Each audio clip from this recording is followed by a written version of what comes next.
Today we're going to talk about cardiovascular health. There's two different types of people around. Actually, we used to identify three. Type A personalities, they are extremely competitive. They tend to be more aggressive than normal. They're hostile. They're so competitive that they're hostile. They want you to fail so that they can succeed, and that's the hostility that I'm talking about. They seem to walk fast. They seem to need to get everything done in a timely manner. I know, obviously I'm not that person. I'm a type B personality. Type B is the very opposite of all this stuff. Not hostile, not aggressive, not competitive at all. And I really don't care when you guys get your stuff done, as long as you get your stuff done, you know. But if I were a type A personality, if you don't have it done today, then you get it back, you know, that kind of stuff. I would never do that to you guys. Anyway, so I'm a type B personality. Type A personality tends to have a lot of problems because everything causes them stress. They're under a time management necessity almost constantly. These individuals, of course, have a greater risk of coronary heart disease than the more relaxed and, of course, less hurried type B personality. If we're looking for success in life, the type A personality is always more successful, but they die in their 50s and 60s. And, of course, those of us who are type B personality, we're the ones that dance on their graves. Oh, no, I'm just kidding. Wakes. We're the ones that go to their wakes because, of course, we're less successful than they are. And the type A personality has to be successful. They're very competitive in just about everything. So they're always competing with people. Particular components of the type A pattern, especially anger and hostility, appear to be more directly related to coronary heart disease. So the more grouchy they are, the angrier they are, the more hostile they are, the more likely that they're going to have problems with their heart. These people are in fight and flight all the time. That's how they are that competitive. But they tend to be more successful. I had a friend that I met at the Vancouver Teaching Psychology Conference, a guy from England. The English are very competitive people. Their educational programs are very competitive. They're always competitive. Everybody's always competing against everybody else. But this guy was a little bit less that way. And of course, he's as old as I am. I know he's as old as I am. And everybody else that he knew, you know, all of his cohorts are dead. They've all died of a heart attack a long time ago, 5 or 6 years ago. And he's the only one that's left. He's a big flirt too, so that's really makes it kind of interesting. I know he hits on everybody. Well, he hits on all the women anyway. He didn't hit on me. I thought it was funny. And my wife there, I certainly wasn't going to be flirting with anybody. Cardiovascular disease, the psychological and physical disorders, the aspect of cardiovascular disease. There's arteriosclerosis and atherosclerosis. They're not the same thing. Arteriosclerosis is when the arteries actually harden. If somebody has diabetes, one of the things that happens to this individual is that their arteries will harden. If you stick yourself with heroin, if you shoot up with heroin, it will make your blood vessels sclerose. In other words, they get hard. And of course, that's hardening of the arteries, arteriosclerosis. Well, this can happen naturally, of course, without any drugs or anything. Without any diabetes, you can have arteriosclerosis. Atherosclerosis is the buildup of fat in your arteries. And of course, individuals that take statins, the reason they take statins is to decrease the amount of fat that they have available to their arteries, to clog up their arteries. Now you can die of this or you can die of that. You can die of both of them actually if you want to, but atherosclerosis, if you're taking a statin, it's going to help you with this, but it's not going to do anything for that. Arteriosclerosis. It'll help you with atherosclerosis, but it's not going to help you with arteriosclerosis. So you can still die even though you've got your fat level is fine. Even though you're taking your statins, you can still die of a myocardial infarction. What is a myocardial infarction? Infarction means death. Myo means muscle, cardial means heart. It's heart muscle death. Once upon a time, my dad had a heart attack, and he had a sextuple bypass surgery done. So they went in, they opened his chest up, and they fixed 6 of his arteries in his heart. Only 5 of them took. 1 of them didn't take. So the whole back of his heart was dead. Well, this was in like 1987, and he lived until 2005. So he lived with half of the back part of his heart being dead for decades after he had his heart attack. He had a myocardial infarction, and part of his heart died. When I had my heart attack, I did not have a myocardial infarction. None of my heart is healthy, probably as healthy as anybody's. A stroke is where you have a hemorrhage or a blood clot in your brain. That's what a stroke is, and it kills a portion of your brain. Type A behavior pattern is the behavior pattern we were just talking about, the fact that they're hostile and they are under a time limit, and no matter what they're doing. They have to watch television faster than everybody else. I don't know, they're really kind of interesting. Don't ever try to walk. I can't walk with them.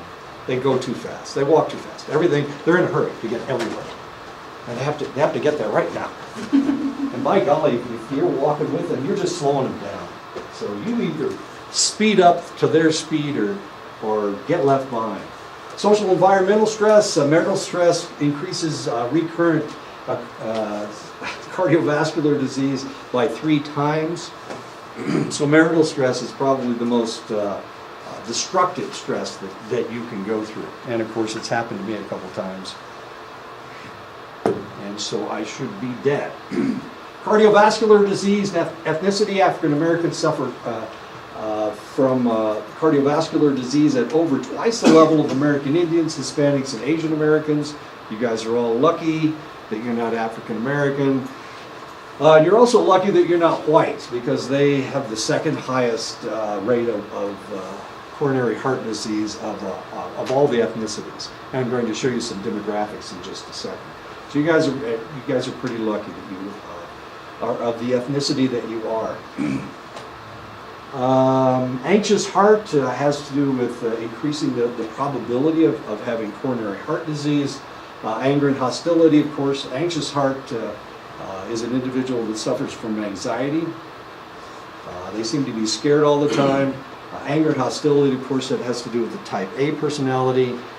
And of course, there is a really strong link between emotions and the heart. The more hostile you are, the more anxious you are, the more depressed you are, the more destruction you're doing to your heart. Oh, wait a minute. There we go.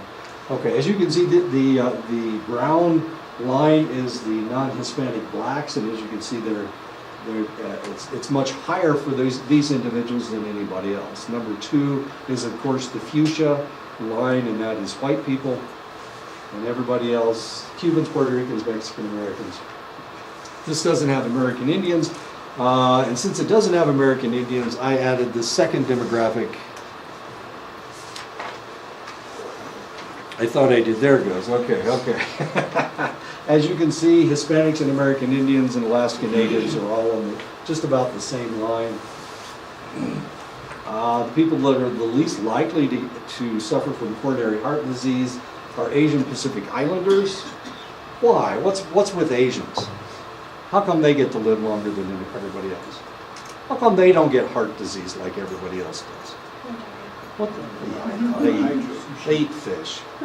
I know, it's not fair. So white people eat crap. Black people eat a lot more crap than white people do. But these two select individuals are more likely to die of coronary heart disease than any other group. And you guys are way down here. You're in the 70s, someplace in the 70s, like 75. White people are like at 115, 120 per 1,000, per 100,000. Anyway, there you go. And of course, things haven't changed over time. This is 1990 to 1998, and things really haven't changed over that 6-year period. Asthma is an acute attack of breathlessness and wheezing caused by chronic airway inflammation with episodes of narrowing of the bronchioles. There are 2 main types of asthma, intrinsic and extrinsic. Extrinsic asthma is caused by something in the air, something like allergens or dust or mold or whatever. Animal fur or dander. Feathers can produce sudden and severe bronchoconstriction that narrows the airways. My cat caught a bird over the weekend. I didn't know they had so many feathers. It's all over my house. I know, it's like covered. It was a tiny little thing too, and it had so many feathers. And you know, you try to sweep feathers, you know what happens?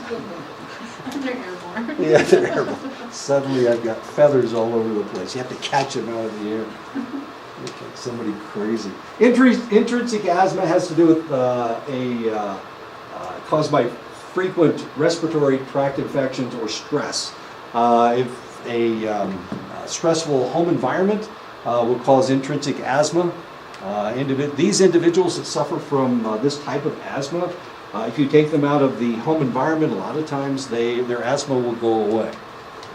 It has to do with stress. So when mom and dad start yelling at each other, the kid starts coughing. If mom and dad don't fight, the kid doesn't have asthma. As soon as mom and dad start fighting again, the kid has an asthma attack. As odd as that seems. So we have extrinsic asthma and we have intrinsic asthma. Asthma is triggered by pollen, mold spores, animal dander, cold or dry air. It can cause an asthma attack. Anger, if a person gets angry, they can have an asthma attack. If they laugh too hard, as odd as that sounds, they will have an asthma attack. And of course, if they are under stress, they will have an asthma attack. Asthma treatment, there are 2 different ways that we treat these. We treat them with bronchodilators, and bronchodilators uses epinephrine or adrenaline, and it will excite the lungs, and it will lower the inflammation. We can also use anti-inflammatories, and there are 4 different types of anti-inflammatories that we use. Steroids like prednisone, mast cell stabilizers is another type of anti-inflammatory. Beta agonists is another type, and then the anticholinergics are the last type of anti-inflammatory. So if you know somebody with asthma and they start having an asthma attack, you can't go and borrow the kid next door's inhaler, probably won't work. May potentially be a different dosage, may potentially be a different type. Maybe epinephrine and your kid needs steroids or whatever. So you have to be careful. You can't just trade these things back and forth. We can treat them without any medication. We can use muscle relaxation therapy, which relaxes the child. And of course, if they have intrinsic asthma, we can use family conflict reduction to help their asthma. Okay, so we've talked about type A personalities, we talked about type B personalities. Type B personalities, not very successful individuals, they don't push themselves enough. Type A personalities, always pushing, constantly pushing.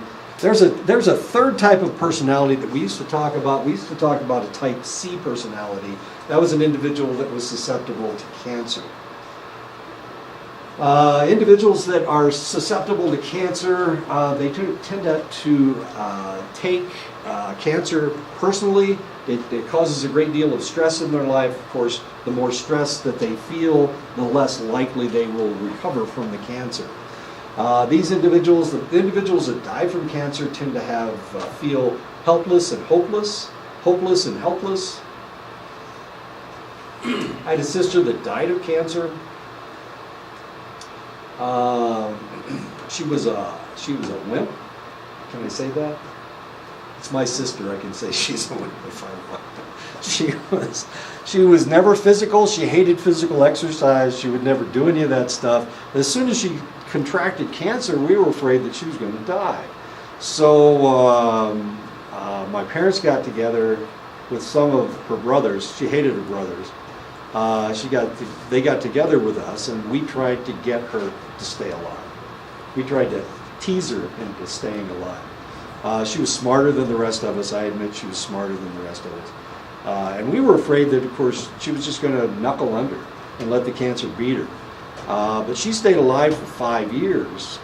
One of the ways that we were able to keep her from just giving up was at the time I was up in Montana, so we did a sweat for her, a healing sweat, and we tied the material on the trees and whatnot. What else did we do? Most of the people in my family wouldn't talk to her because she was so much smarter than the rest of us, but I would argue with her, and she hated me more than anybody else. So part of the time I was in California, and they would fly me out back to Indiana to argue with my sister. My parents would. That was kind of fun. So I just get her going, And all she needed was somebody to talk her into living. That's all that she needed. So I just get her blood pressure up a little bit, and I don't know. Anyway, we kept her alive for about 5 years after she contracted cancer. Eventually, she died. What we were trying to do was we were trying to build her fighting spirit. This lady was a wimp. She wouldn't. If she could ride, she would ride 5 feet. I'll tell you, she was just the laziest person I've ever been around. She would never do anything. She wouldn't walk if she could ride. Anyway, and she didn't have the desire to fight. So we had to get that going in her, and the best way to do that was to argue with her.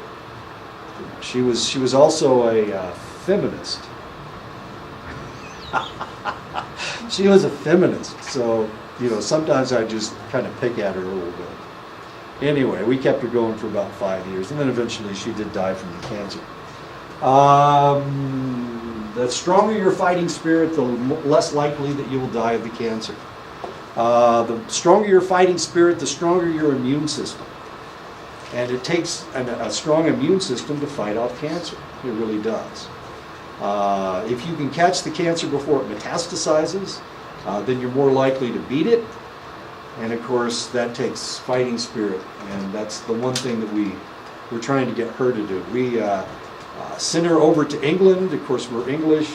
They have the spiral mounds, these magic mounds.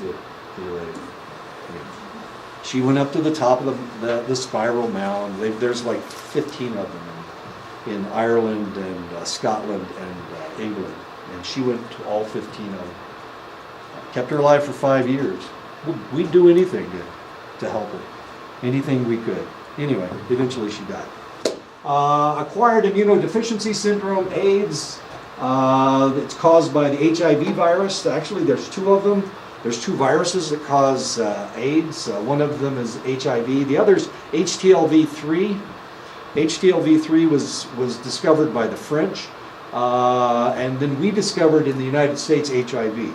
But of course, this whole thing hit about 5 years before we did anything about it. And of course, I've told you the story of Ronald Reagan in denial, pretending that, and of course his political base, they were really happy that this hit because it was killing off all the gay people. And there's a lot of people that were Republicans at the time that didn't like gay people.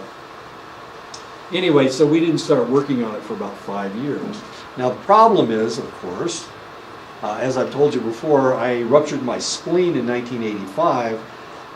We weren't able to, because we weren't doing any research trying to figure out what HIV was or where it came from, we weren't able to test my blood to find out if there was any AIDS in there, any HIV in there. So I was given 6 units of blood. I almost bled to death. They gave me 6 units of blood, and they didn't test any of them for HIV. So there's a possibility that some of that blood could have been tainted. They had no way of checking it. So for the next 5 years, they checked my blood. Then they decided, wait a minute, this could stay in your system for 10 years. So then for the next 5 years, they checked my blood. Then they said, 10 years isn't enough. We need to check it for 15. So I had my blood checked every month for 15 years to find out if I had AIDS. I don't have AIDS. Obviously, I don't have AIDS. I'm still here. People with HIV and AIDS need to adjust their lifestyles because they can contaminate themselves. AIDS is mostly spread through sexual intercourse and IV drug use. So these individuals had to change their, had to adjust their lifestyles. There are psychological and psychopharmacological interventions. Interferon is one of the medications that we're giving individuals and keeping them alive. For the longest time, of course, there was nothing, we had no medications to give these individuals. Antibiotics didn't work. We needed something that worked at a immune level rather than at a macro level. We needed something that worked at the micro level, and that was interferon. The best way to prevent AIDS, of course, is not to get it, is not to contract it. Well, how do you keep from getting AIDS? Well, you can abstain from sexual intercourse and abstain from using IV drugs, and you'll probably be okay. However, if you do engage in sexual intercourse, you need to be sure of who your partner is, and you need to use a condom. If you are an IV drug user, you need to not share your needles with all your buddies. That'll work. Okay, the DSM-5 is different. So it is different from the DSM-4-TR. And one of the ways that it is different is the definition of bereavement. In the DSM-5, bereavement is recognized as other conditions that may be a focus of clinical attention. Once upon a time, we were very confused as to how bereavement worked. We weren't exactly sure what was going on. And there was an individual that did research looking at the 2,532 people that died in 9/11. And he was looking at how people grieved for these select individuals. And so he did a large amount of research, and what he discovered was most people are fairly resilient. When somebody dies in their family, they get over it. I mean, if we are humans, if somebody died in our family, we didn't get over it, we wouldn't have survived for however long humans have been on the earth. So we're fairly resilient as far as grief is concerned. And this is one of the things that he discovered. Now the question is, how long do you grieve? And we've asked that question before. How long do you grieve? And we're going to talk more about this in just a second. But they decided that there were different ways of looking at this, and that they needed to change the definition of bereavement. Another change in the DSM-5 is adjustment disorder. We'll talk about that in a minute. They added post-traumatic stress disorder as a problem. Remember, post-traumatic stress disorder was discovered after Vietnam. And we've already talked about why they didn't discover it right away. It would have cost them too much money to admit that was a problem. Okay. The United States military doesn't like to spend money if they don't have to, because they only get a select amount of money, and they would rather build a new battleship than to take care of the vets. The vets are all out of the service anyway, so they didn't want to spend money on the vets. Reactive attachment disorder and disinhibition social engagement disorder. These both were listed in the DSM-4-TR under disorders, usually first diagnosed in infancy and childhood or adolescence. And we'll talk about that in just a second. But first, let's talk about bereavement. It's recognized in the DSM-5 not as a mental disorder, but as one of the other conditions that may be a focus of clinical attention. It's a category that includes several reactions and disturbances that can develop in the absence of any disorder. So what they're saying is bereavement is not a disorder. And the DSM-4-TR, it was a disorder. It was an adjustment disorder. And now it's not. Now we recognize it for what it is. Some people suffer from it and some people don't. A normal stress reaction, considering a definition of normal for the individual, terms of psychological, social, and cultural background. The reality is, who tells you how to grieve? Who tells you how much you can grieve? Your culture does, of course. And how many different churches are there in the United States? And each church has a different rule as to how long you can grieve. We have Catholics, we have Protestants of all flavors. I don't know, there's like 150 different denominations of Protestant. And each one has a different way of dealing with death, as odd as that seems. Now, strangely enough, when I was younger, I worked in a hospital. I worked in the morgue, okay? I worked in the morgue. So I got to see a lot of how people dealt with death. It was really kind of fascinating. And it was a Catholic hospital, and I found out that Catholics, of course I didn't grow up as a Catholic, but I found out that Catholics deal with death really, really well. Everybody's got a job to do, and everybody does their job. So Aunt Sally does this, and Aunt does all the cooking, and then there's an uncle that makes all the arrangements. And the people that are grieving don't have to do hardly anything except, Uncle Charlie calls them on the telephone and asks them, do you have a plot? The rest of it. But they take care of everything. So anytime somebody dies in a Catholic family, everything's taken care of. And everybody's got a job, and everybody does their job. It's really kind of fantastic. It's a great way to do it. Lutherans are horrible at it. They're the worst. Everybody cries. Nobody does anything. I mean, it's terrible. But I hate to pick on Lutherans. Methodists are just as bad. But the point is that everybody has their own way of dealing with things. I've told you how they deal with death up on the Fort Belknap reservation. They have a wake, and the body is viewed for 2 or 3 days. And if it's a vet, then there has to be somebody guarding the body all the time. It's different, and it's different from down here. So one of the point I'm trying to make is that every culture does things differently. And so anytime you're dealing with another culture, you have to understand how they deal with things. And potentially, they're going to deal with things differently than you do. Okay? So for that reason, since some people did it really well and some people did it really crappy, they decided that they would take there is no normal. It's like sex. What's normal sex? Well, we don't know. There is no normal. We can't define normality here. And it's the same way with bereavement. There just is no normal. Okay. Adjustment disorder. Adjustment disorder requires an identifiable stressor that produces a maladaptive reaction within 3 months of the stressor onset. And of course, once upon a time, bereavement was part of this adjustment disorder, because some people they grieve for the rest of their lives. Well, that's not normal. That's not the way humans have survived over the last million years, or however long we've been there. So we know what's normal and what's abnormal as far as adjustment disorder is concerned. It's something that you overreact to.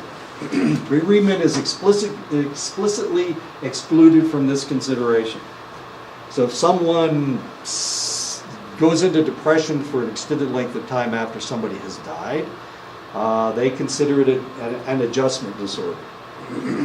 That's not normal. There's no culture that tells you have to sacrifice yourself for the rest of your life. You have to grieve for this person for the rest of your life. No culture does that. Time limited, the impairment or maladaptive reaction to the stressor is expected to remit within 6 months if the stressor is removed.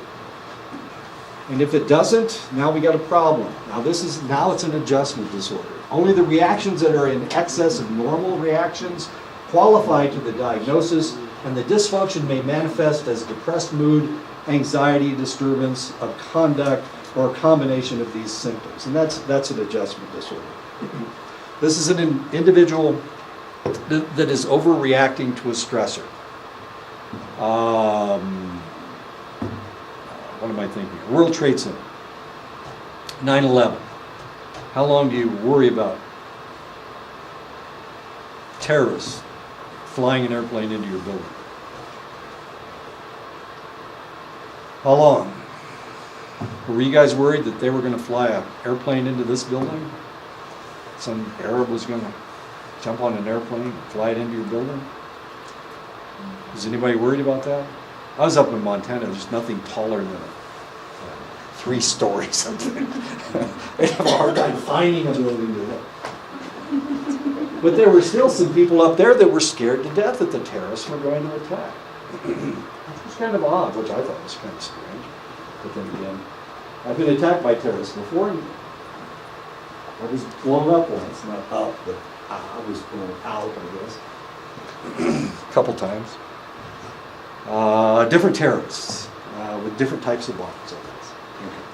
Okay. Anyway, so how do you react to these kinds of things? And if you don't react in a normal fashion, if you don't get over it after a certain amount of time, remember that the human brain wants to be fixed. It doesn't want to be hurt. It doesn't want to hurt.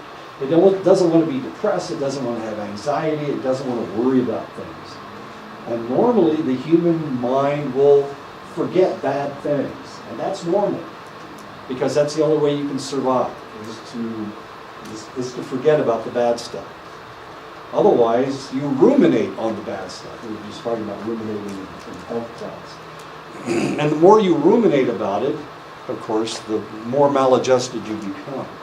So you've got to deal with all these problems. What if you were in the military and the first time somebody shot at you, you started worrying about it, and so you stayed down for the next 5 months or 6 months or 7 months. You can't do that. You got to do your job, right? I'm not getting back in that damn truck.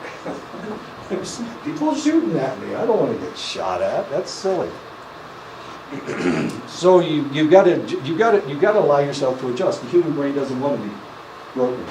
So what's the standard time frame for 6 months. So after 6 months, if they're still... We got to do something about it. We're going to change it to PTSD. We'll change it. So it's PTS up to 6 months. After 6 months, it's PTSD. Acute stress disorder is up to 3 months, and then after 3 months it starts to be PTSD, depending on what kind of stress it is. This is just an adjustment disorder to any kind of a stress. It's usually a stress that didn't occur to you. It would be like the World Trade Center, 9/11. I'm not in New York City. I'm not at the Pentagon. What am I worried about? I'm not in Pennsylvania with the airplane at the ground. So if it didn't happen to me, why in the world am I having such a difficult time dealing with this? And of course, after 6 months, we changed it to PTSD, post-traumatic stress disorder. And there were kids that actually suffered from PTSD from 9/11. And we had to deal with it. Is the opposite of that the disorder as well? Like just being disconnected? So if you were in the World Trade Center and you saw people jumping out and you just kind of laughed, like it's no big deal? No, That's not a disorder? Am I dying too? No, that's what I'm saying. If you were in there and you saw all this happening and you're just laughing about it, it's no big deal. And you didn't affect you, you don't get moved when they see you. That's Sure. abnormal, I would say. Well, yeah, you can say it's abnormal, but if I'm reacting this way so that I can survive, then that's not abnormal at all.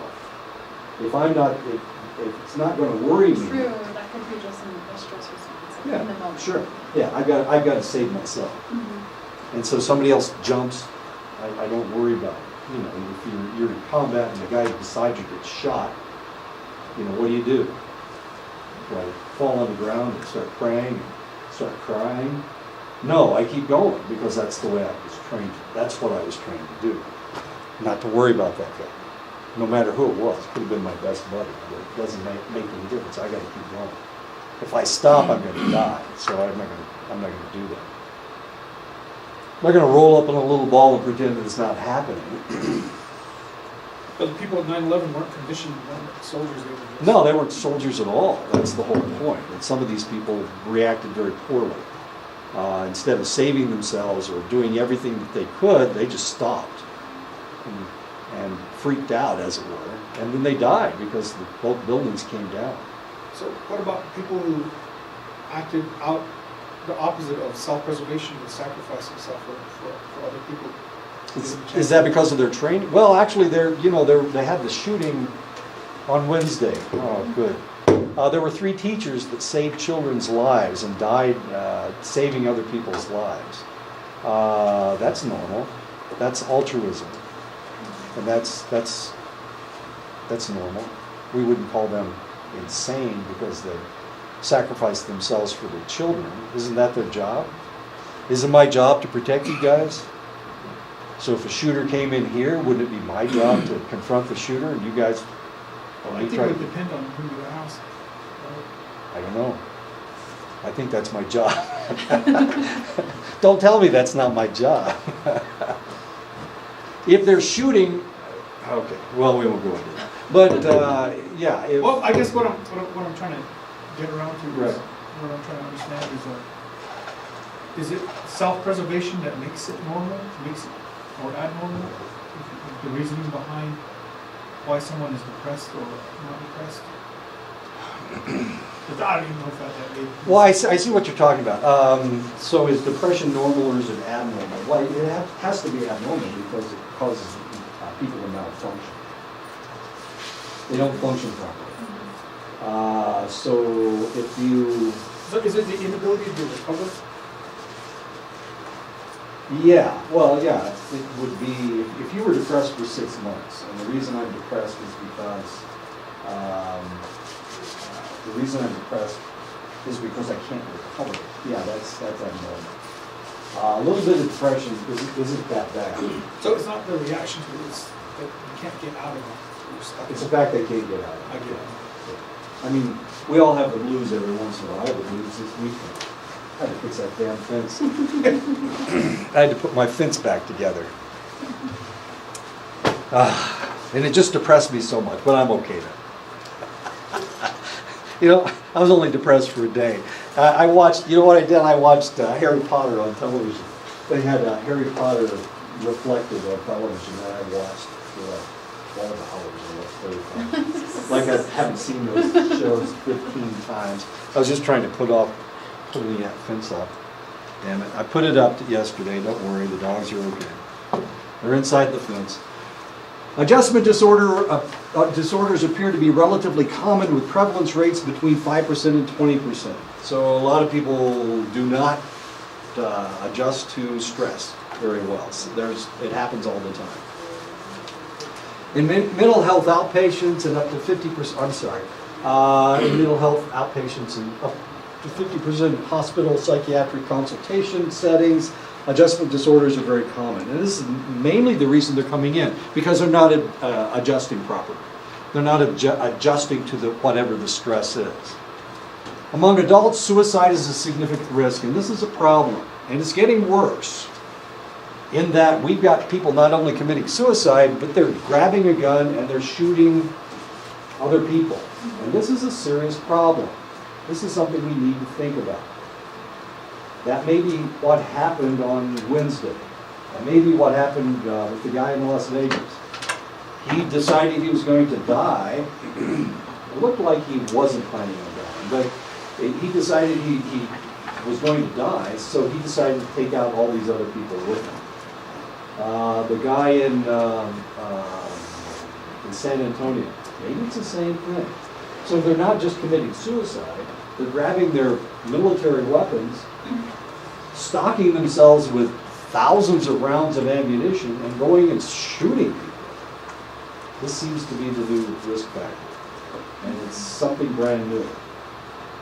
With the kid down in Florida, we know that he had a mental illness. With the guy in Las Vegas, nothing. We've got nothing. We have no answer to why in the world this guy killed 59 people and wounded 800. So the adjustment's on a continuum, right? Yeah. So like you said about the stressor being removed or another new stressor being added, if they can't adjust to the new reality. New reality. Exactly. This is a problem. And it's the suicide that we worry about.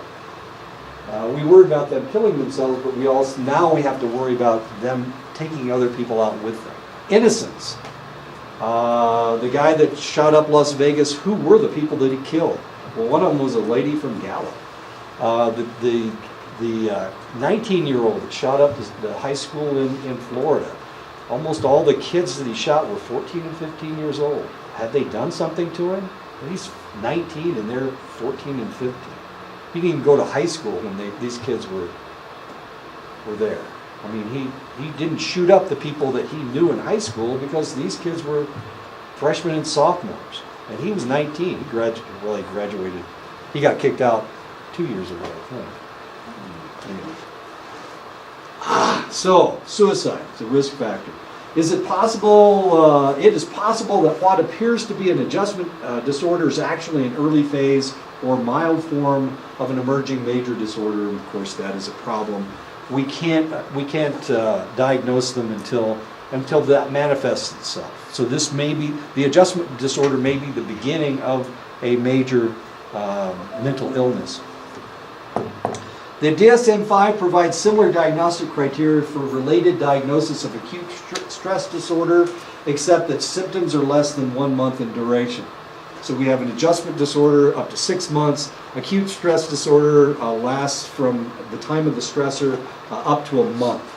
If the disturbance persists longer than that, the ASD, acute stress disorder diagnosis is changed to PTSD. Nearly all the cases of PTSD begin as ASD, begin as acute stress disorder. However, and we see this a lot with military combat veterans or just military veterans. There is an exception. There's a qualifier for PTSD with delayed expression, and we see that a lot with military people. One of the things that we know is that people in the military, while they're in the military, and there are people around them that are just like them who've been through the same stuff that they've been through, these individuals will delay their PTSD. They will delay their stress as long as they have somebody around that they can talk to. It's very similar. My brother stayed in the service 2 years after he was in Vietnam. As long as he was in the military, he was fine. As soon as he got out, his PTSD started. And it was mainly because he didn't have anybody to talk to. He did all kinds of crazy things. I told you he would go into bars and clean the bar out. He'd beat everybody up because he cheated. He fought to win, just like he did when he was in Vietnam. He didn't fight to be fair. he would hurt people, as stupid as that is. PTSD can be diagnosed in some situations when the symptoms do not appear soon after the trauma, but much later, months or even years later. PTSD can be diagnosed even years later. A lot of times it all depends on how much support they're getting. As soon as the social support is gone, as soon as I've known people that were in Vietnam, their first and second year of service, they stayed in the service for 20 years or 25 years or 30 years, and as soon as they got out, their PTSD started because they weren't getting the same support they were getting before. PTSD developed from effects of combat on soldiers. That's when we first noticed it. We had seen it before, but of course the military didn't want to admit it because then they'd have to pay for it. They would rather pay, as I said before, they'd rather pay for a new battleship or a new weapons system than to help people that are no longer in the service that they don't have anything to do with. They don't want to pay for these guys to get better. They'll let them get better on their own. So it took them until the 1980s before they admitted that all these guys coming out of Vietnam, especially the draftees, were suffering from PTSD. If they admitted it, they would have had to have paid for it. They didn't want to pay for it. So let me think. Who was the president in the 1980s? Reagan. Was it Reagan that passed this thing? It was 1980 when it was recognized. 80 through 88. Yeah, he was president 80 through 88. It must have been Ronald Reagan that did it. Usually it's the Democrats that do it. They're a little bit softer hearted than the Republicans are. Republicans are kind of mean sometimes. Whoops, what did I do? There we go. Incidence rates of PTSD approaching 1/3 to 1/2 of victims are found among rape survivors, military captives, political prisoners, and targets of genocide. One of the things we noticed in Vietnam was about 1/3 of the people coming out of Vietnam were suffering from PTSD. Looking at the people suffering from PTSD, usually these individuals had suffered a trauma earlier in life, before their combat experience or whatever they were experiencing over in Vietnam. So these are the individuals that had suffered before. These were also the lower ranking individuals. So they didn't have control over anything. They were told what to do and where to go and how to do it and all the rest of it. About 1/2 of victims recover completely within 3 months. However, there is much variability in the course of PTSD, especially combat PTSD. Now we've started treating it with various medications of one kind or another, and that seems to be helping. They thought that we wouldn't see any PTSD coming out of Afghanistan and Iraq. They were wrong. There were various treatments that they did overseas. They have a new treatment plan where these individuals play virtual reality combat games, and that will sometimes help them dissipate the feeling of trauma. I haven't really seen how well this is working. They were also giving them a medication over there after they came out of combat. They were giving them medication. One of the things that the medication did, it made them forget. And sometimes it made them forget so that they would almost be like brand new soldiers when they went back into combat. So they were losing that edge that they had.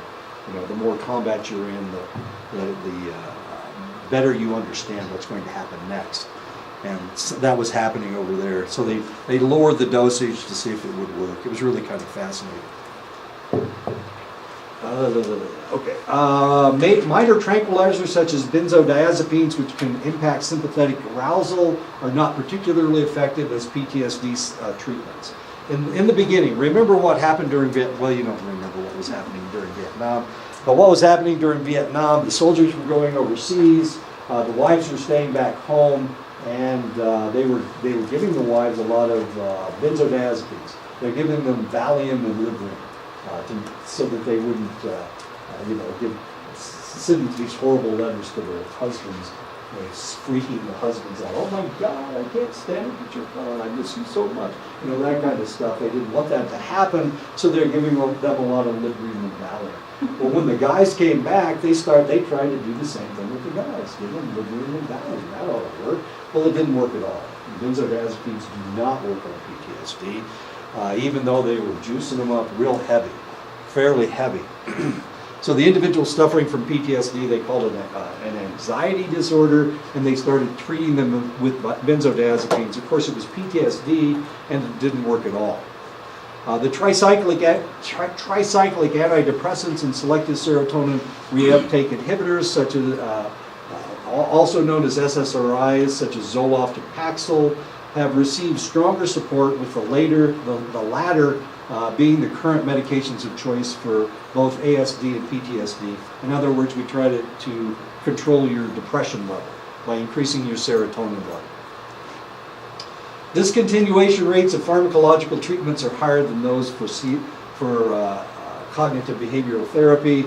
The problem is these people go off this stuff, and there's a reason why they go off it. Yes? Are there any studies that relate sleep to PTSD as far as? Yeah. The problem is that these guys are having intrusive dreams.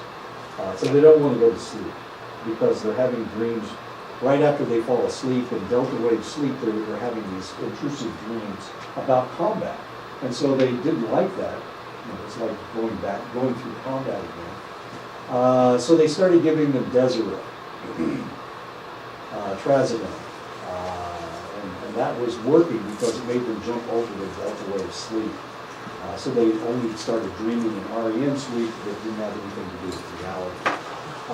That was working for a while, but the problem is you don't get enough rest because you need delta wave sleep to recover from the day's activities. Yeah, they've done all kinds of interesting research with the dreams. The dreams tend to burn out after about 5 years, is what they discovered. So they could stop giving them Desiril or Trazodone. at that point. Of course, they were fairly fatigued at that point after 5 years. There's a reason why they don't want to stay on this stuff, even though the Zoloft and the Paxil works. It increases your serotonin levels. Serotonin controls your testosterone in your hypothalamus. Your testosterone in your hypothalamus is your sex drive, and it was lowering these guys' sex drive, and they didn't like it. So they were going off the Zoloft and the Paxil, especially the Paxil. Paxil's really strong. It's the strongest of all of these drugs. Which one? Prozac's the least. Zoloft and Paxil are the two strongest. Anyway, so sorry about that. There are 2 additional trauma and stressor-related disorders results. What was it? Not from intense trauma or discrete stressors, but from a history of neglect and substandard care in children. So there's 2 new diagnoses that we have, and both of them have to do with children. One is reactive attachment disorder. Reactive attachment disorder was listed in the DSM-4 under a category known as disorders usually first diagnosed. And what happened? Did it burn out? Wow. It's too hot. Yeah, it might have gotten too hot. Let me unplug it. Did it? It's after Travis plugged his in. Is he trying to destroy my stuff? Electricity went out my laptop. Oh, okay. So the electricity's off. No, it's Yeah. on. Oh, it's not recording, too. Probably like. Is it? It went Yeah, off it's and then it came back on. Okay. Well, I kicked this thing off. Let me punch it back then. No, not yet. 5-minute commercial. Yeah. That'll be okay. Very funny, Sheldon. Okay, so what's going on here? We have reactive attachment disorder. In DSM-4, it was listed as disorders usually first diagnosed in infancy, childhood, or adolescence. Wasn't working. There we go. Okay.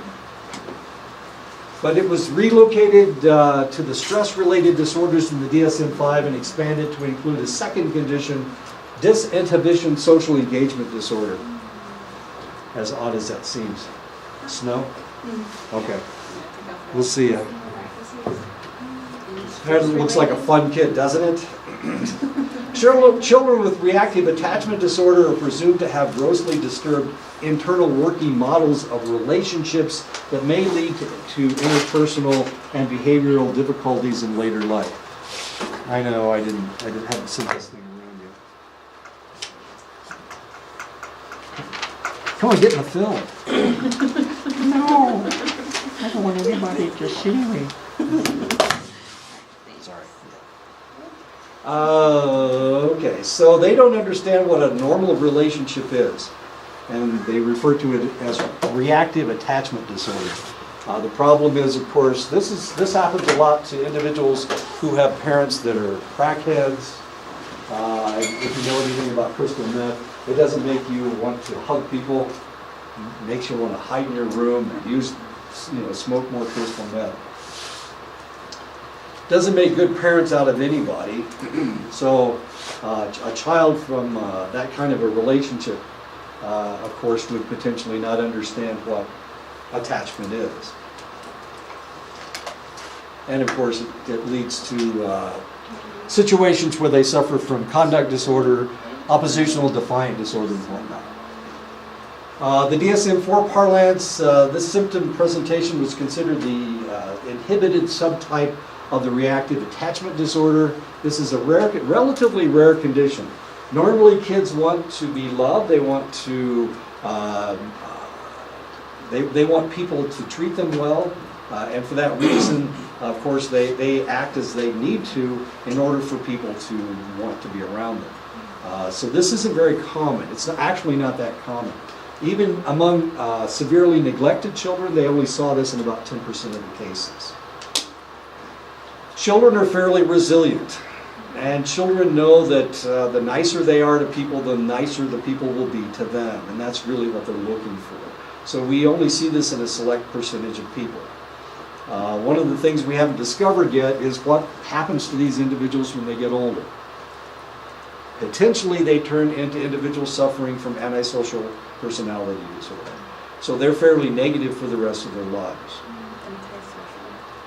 90% of the cases, they will recover from this, as interesting as that may be. Disinhibition social engagement disorder involves overly familiar behavior with relative strangers that violates the normal social boundaries of culture.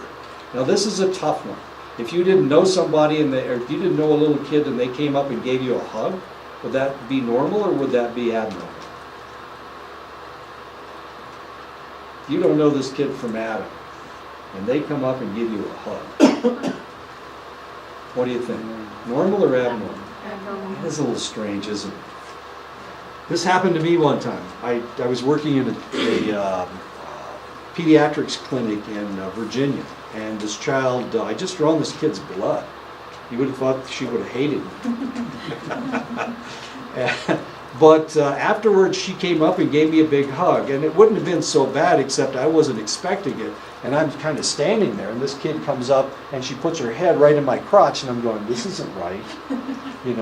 For a lot of different reasons. For one thing, I don't like to touch people, for one thing. But for another thing, I've got this kid, and her head's right there in my crotch, and I'm thinking, this isn't right at all. I was thinking, has she been molested? Is this why she's doing these kinds of things? And her mother was standing there looking and laughing the whole time. She saw how uncomfortable I was. And this kid wouldn't let go. I mean, she's got her hands around my butt, and her face is right there in my crotch, and I didn't really feel comfortable about that. I mean, little kids are just little kids, but this was a little weird. Anyway, so potentially she was suffering from disinhibition social engagement disorder. She didn't know what was appropriate. And that's what I assume. I was hoping that was it. Hoping it wasn't anything worse than that. In the DSM-4, this pattern was listed as disinhibited type of reactive attachment disorder. They don't understand the social boundaries of their culture. And of course, this was in Virginia. So I don't know. It was weird. It was very, very. I felt uncomfortable. I wish it hadn't happened. These children are inadequately cautious at approaching unknown adults, showing indiscriminate sociability or a lack of selectivity in the choice of attachment figures. They'll attach themselves to anybody, and they'll be overly attached to that select individual. As preschoolers, children with disinhibition and social engagement disorder may continue to show indiscriminate familiarity with adults and peers. In other words, they're hugging people when the people don't really want to be hugged. Some later received comorbid diagnosis of attention deficit hyperactivity disorder, as well as cognitive and language delays. And of course, I don't know about this kid. I only met her the one time, but she was hugging the doctor, and she hugged me, and it was a little weird. What do you call this in adults? What do you call this kind of behavior in adults? That's a good question. I had just recently a lady at Walmart started striking the conversation and would not let me go. Was I that was right? trying to slow No, it was an older lady. It was like a real older lady. And I just felt like, is she lonely? Like, what's wrong?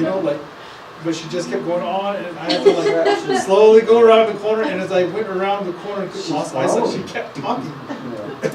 And as I came around the corner later on in a different aisle, she did the same. I noticed she did the same thing. She latched on to a couple and wouldn't let them leave either. She engaged in conversations. I could tell they were trying to But there was no physical contact with her? No, there's no She just physical wanted to contact, talk? but yeah, she wouldn't let them leave. I felt bad, Inappropriate social reaction, I guess that would be. Sounds fairly inappropriate to me.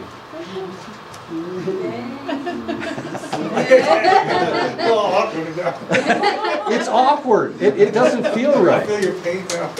Yeah, I know. It was really kind of a sad thing.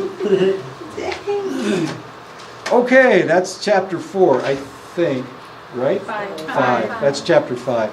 What's the first test? 1 to 4. 1 through 4. Okay. Yeah, this is stress. Yeah, this is stress, okay. After 4, it's quizzes, right? The quiz with Yeah. every chapter? Oh, is it Yeah. quiz with this now? After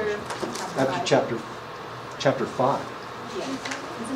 There's a chapter Must be 5 after quiz. chapter 4. Oh, after chapter 4, yeah. This is the 6th week and I'm starting on chapter 6.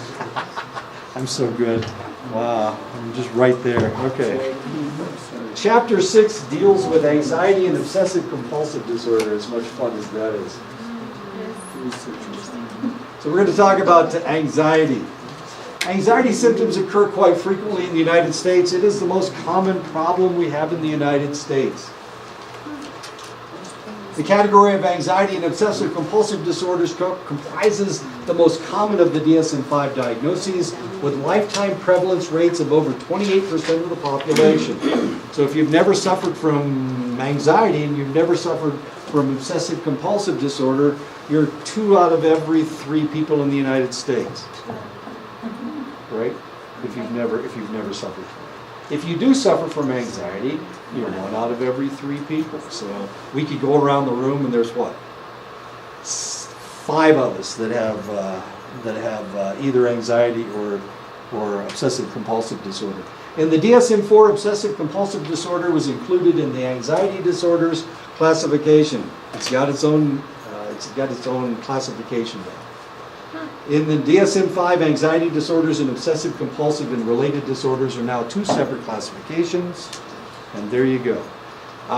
Anxiety disorders, there are several different types, as you can see. Panic disorder, we're going to talk about all these things. Panic disorder, agoraphobia, specific phobias, where you're afraid of something like snakes or turtles or whatever.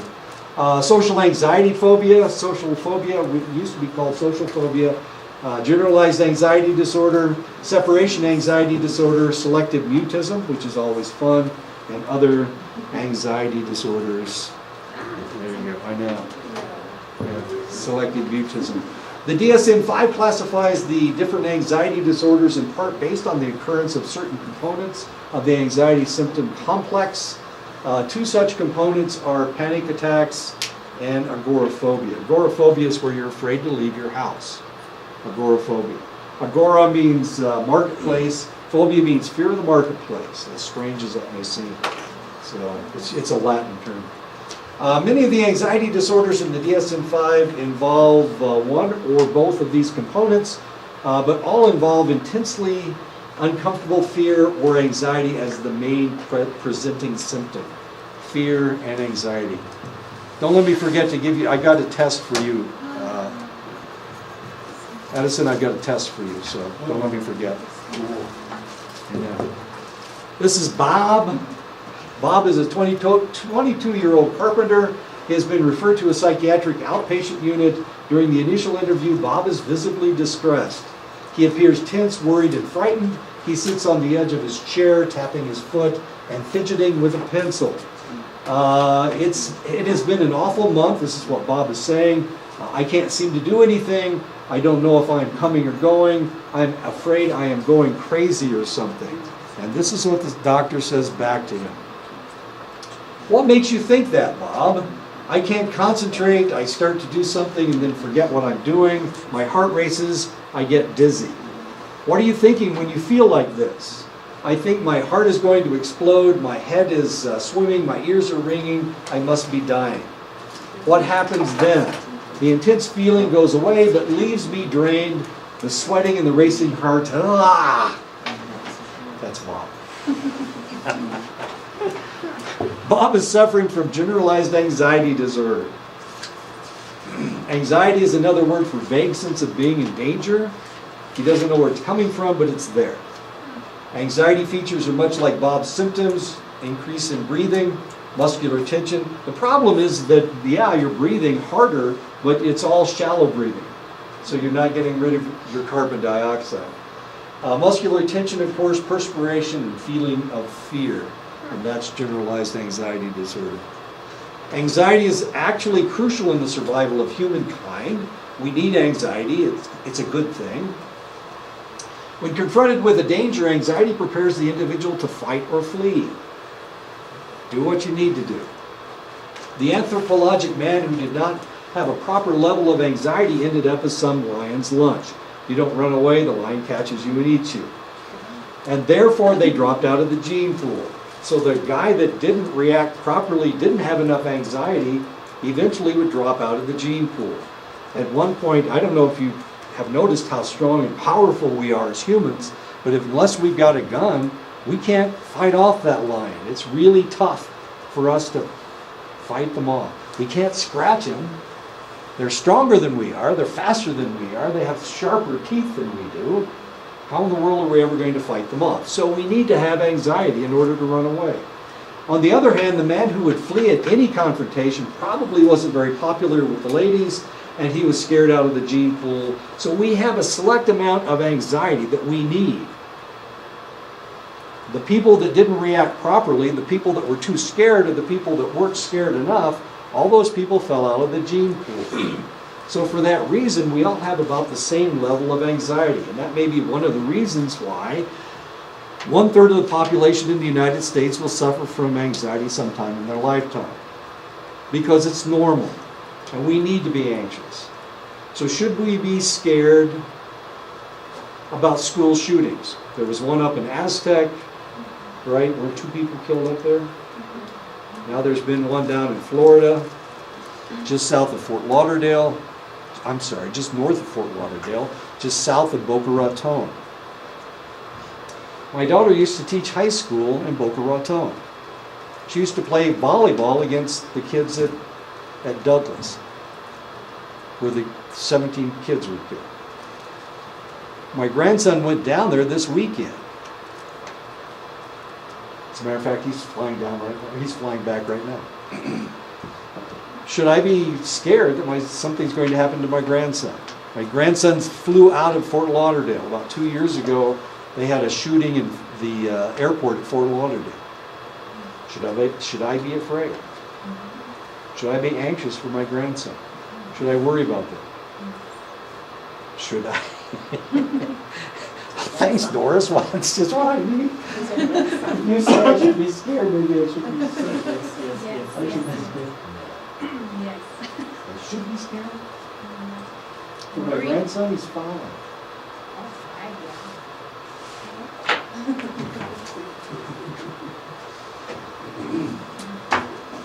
I don't want to be afraid. I don't want to be anxious about this. They have to fly back. Should I be afraid that they're going to crash the airplane?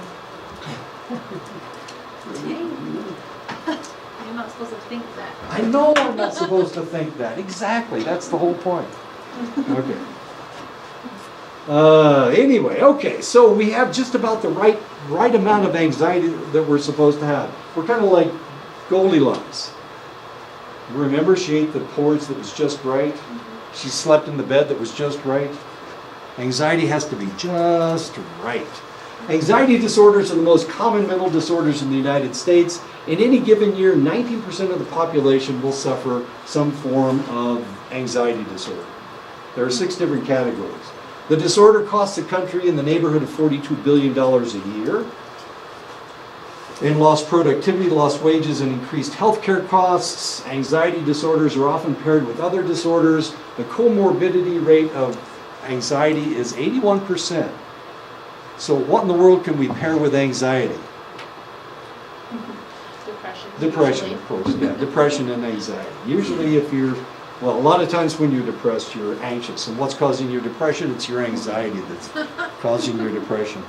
So what do we treat? Which one do we treat? Yeah, do we crack the egg and kill the chicken? Which do we treat first? Well, if you're an alcoholic, we treat that first, if that's how you're coping with your anxiety and your depression. Stress is a feeling of threat that causes the body to change. Stress has 2 components. The stressor and the stress response are the 2 components. The stressor is what creates the stress, whatever it is. Maybe you live in a dangerous neighborhood. Maybe you don't like hamburgers, and that's all maybe you don't eat mutton, and they keep trying to feed you mutton. That's the stressor. And the stress response is how you react to that demand. Anything can be classified as a stressor from trying to be happy to military combat, which is probably the most stressful thing you can possibly do. People who feel that they can handle stressors will cope in any situation. If you feel like you can handle it, you can handle it. Other people may buckle under any degree of stress. Some people just can't handle anything. That's my niece. She can't handle anything. She started working at a...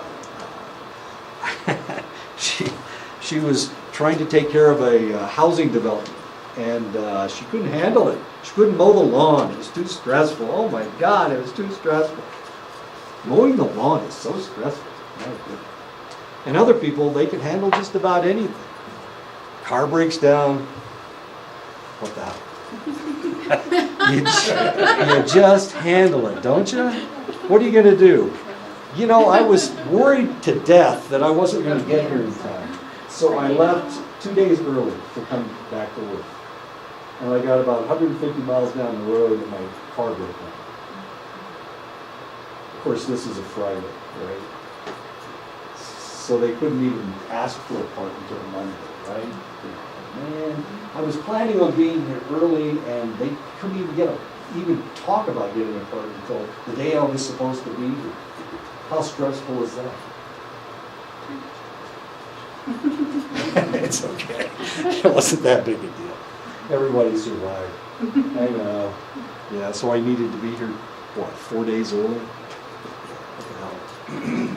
So I was 4 days late. So what? Did anybody die because I was late? Did you guys start crying because you were afraid I wasn't coming back? No, everybody was fine. So some people can handle a lot of stress and some people can't. But then again, working in the emergency room, you gotta handle it. And you know, you can't get upset about anything. You gotta handle everything. Because if you get upset, what's going to happen to the next patient? You're not going to be able to deal with it, whatever it happens to be. Severed finger, kid with a fever, you never know what's going to happen next. Fear can be a good thing. It is fear that tells us to run from the lion, of course. The fear prepares our body for optimum performance, and thus it optimizes our possibility of surviving. We perspire, and that's good. We stink. Our breathing quickens. Our muscles tense up, our heart beats faster, we turn pale, we develop goosebumps. Why do we develop goosebumps? What's that all about? What are goosebumps? And why do we need them? Why is that a good thing? When you get cold, you develop goosebumps, right? Because your body's like trying to protect your sensation, your organs, like your organs. Those little bumps on your arm are So going then, like, everything else is just like a secondary. Goosebumps are your hair follicles standing up. Yeah, so it's trapping a layer of warmth. Protecting your body. Warmth. It's creating warmth. I thought it made you sensitive. Goosebumps? Yeah. Maybe, but For like combat. okay. Okay. Well, maybe I guess, but it's that layer of heat that is actually what's going on. It's just trying to make you warmer, protect you. Remember, you turn pale. You get butterflies in your stomach, right? I don't know. We react to combat differently. What's the last thing that happens? You feel nauseated. Before a big game, you feel sick to your stomach. Some people throw up before they play a big game. Emotionally, fear may make us feel horror, dread, or panic. As long as it gets our feet moving, of course, it doesn't really matter what the feeling is. Cognitively, our rational thought and concentration will be disrupted. We may remember the incident incorrectly because our brain was dealing with worst-case scenarios. The successful person in combat is the person that can plan ahead as to what's going to happen next. They know where to go. Why do you know where to go? Well, the reason you know where to go is because you thought about it. You're not just reacting. Anticipation. Yeah, you're anticipating what's going to happen next. So we come up with these worst-case scenarios. So a lot of times, I can't tell you that story. Okay. a lot of times what happens is the two of us are in the same situation. And I see it one way and you see it totally different way. Why? Because our brains are spinning. We're coming up with all these scenarios. Well, I can tell you this story. How much time do we have? I got a couple minutes. I got 3 minutes. Okay, so I'm coming out of the basketball game. And I went to the basketball game with these nuns, okay? I'm not Catholic, but the nuns were just so cool. We always sat together at the basketball game. So I'm coming out of the gymnasium, and I'm one of the first guys out of the building, and the nuns are behind me. And so I'm walking behind the building, and here comes a guy with an MP3.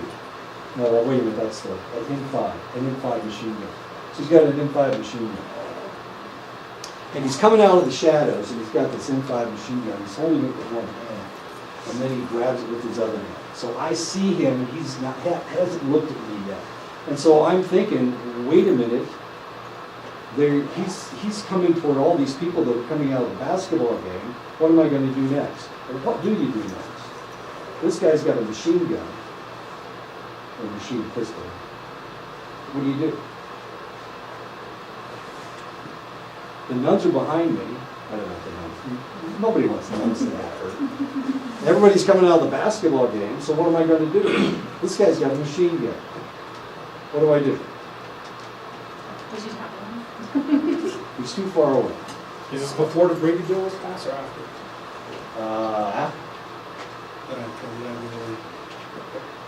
He's got a machine gun. What am I going to do? What do you do? I would act like a Did you non-threat warn until I got others? close enough. Sir?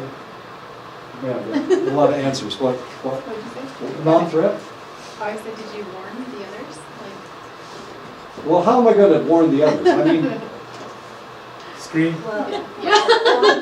it's a hard distance, and warn the nuns and then hide behind the wall. Yeah, have everyone go back. no, this is what I came up with. This is the plan I came up with. Are you ready for this? My idea was that if I moved, if I ran to his right, then in order, he would either have to follow me with both hands, which isn't, he'd have to swing his whole body, so he wouldn't be able to do it, or he'd have to try to shoot me with one hand. And if you ever shot a machine gun, it just gets all over the place. So that was my idea. I was going to get him to shoot so that it would warn all the people behind me. That was my plan. And my plan was to move to his right so that he wouldn't be able to hit me. That was my idea.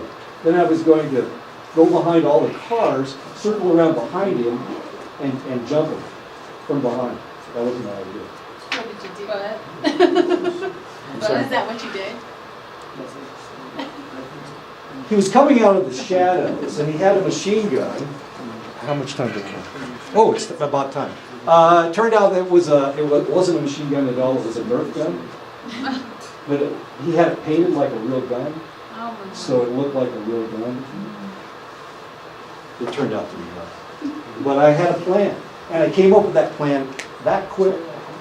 I was going to move to his right so that he couldn't hit me. That was my plan. I was already a dead man, right?